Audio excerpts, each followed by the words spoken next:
The initial recommendation from the Long Range Planning Committee called for 9 schools in the district to close.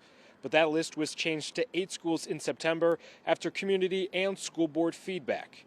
During tonight's study session, the board heard from school leaders and also about the impact closing or not closing schools could have on students, staff, and services.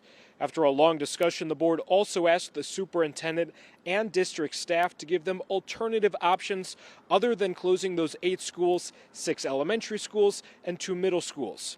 Those other options include closing 5 elementary schools and 0 middle schools, as well as an option to close 4 elementary and 2 middle schools. The criteria on which elementary schools could stay open would rely on how many students at that school live in the neighborhood, the utilization level, and overall enrollment.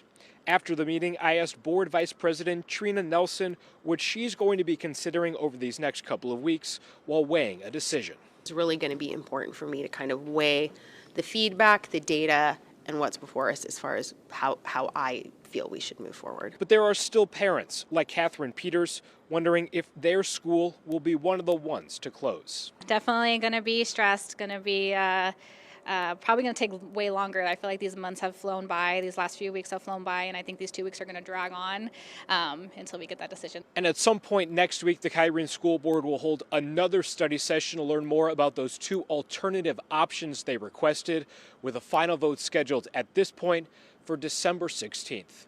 For now, reporting in Tempe, Zach Perlutsky for Arizona's Family.